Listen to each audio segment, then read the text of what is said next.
Welcome back, guys. This is my sixth video, and as you guys can remember from my last video, I created this program where we basically made an if condition. It's pretty easy at this point. It's just if, just like English, where you put in if this is true, then you do this. If that is true, then you do this. If that is not true, then you go to else. So if, then that, else this. So if, then this, else, then this. And then in the then I said if this, then this will happen, else this will happen. So this is pretty easy.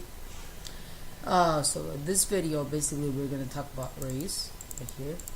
And array is like a group of numbers or strings where you can use them by other numbers. So let's say I'm gonna create an array called my grades, and then an array is, it's like just as you define a number with my grades equals 5, instead of putting 5 you're gonna put square brackets, and then here you can have, like, let's say you have 3 subjects. You could have 95, 100, and let's say 70.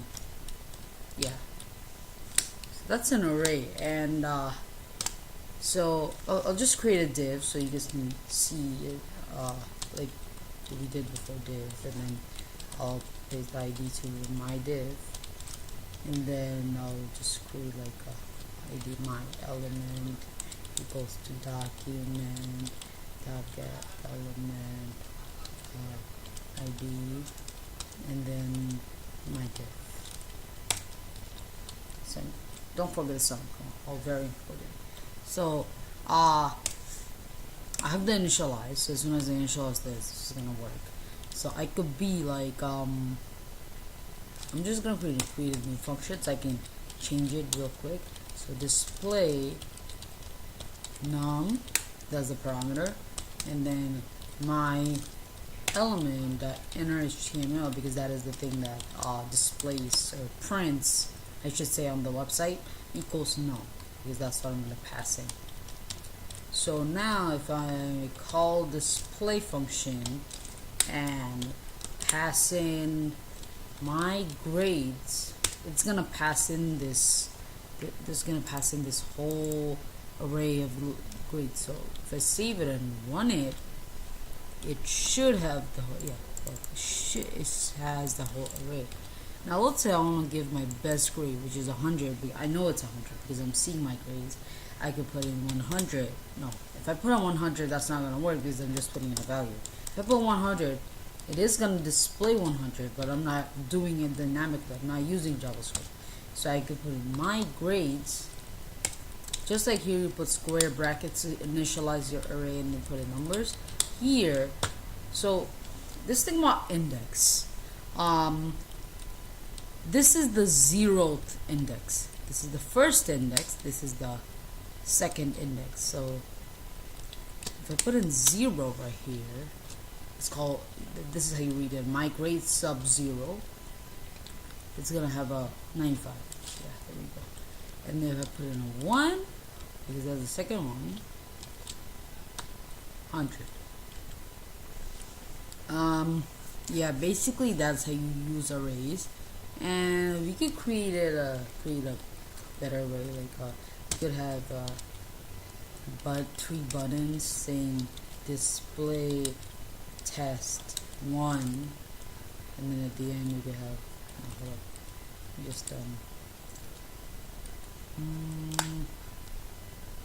oh yeah, we just remove this right here, and then create an on-click function like we did before. Function click me, and then the num, because we need the num.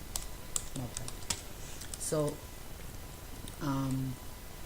display test 1, we can do this where on click is click me and then 1. So when you want to display test 1 right here, you want to display 95. and you're passing in a 1. So what you have to do is display my grades sub num minus 1. If you don't wanna put a 1, if you put a 0 right here, then you can remove the minus 1 from top here. So I'm just gonna change it to a 1 because I put a minus 1 and then semicolon. So that's basically done. Now I could like copy this over and then just change this to test 3 and test 2. Same right here, 2, 3, and I can reload the page. When you display test 1 like that, test 2, 100, test 3. Oh, this is good. Test 3, 7, 2. I could have more buttons, of course, and one more thing, if you add one more button and change this to a 4, should have a 0 or should give you error. So it has 4 undefined. Okay, undefined because you didn't set it a number. So if you go into, there are no errors because the number it doesn't exist. That's why it's showing undefined, because you didn't define it. This is basically how you use arrays. And then yeah, I think that's pretty much it. And if you wanna if you wanna create like a function where if you create a button and the things automatically display themselves, that will be done using a loop. I'll show you guys loops in the next couple of videos. So that's pretty much it for this video. Please like and subscribe to my channel. Thank you. Have a great day, guys.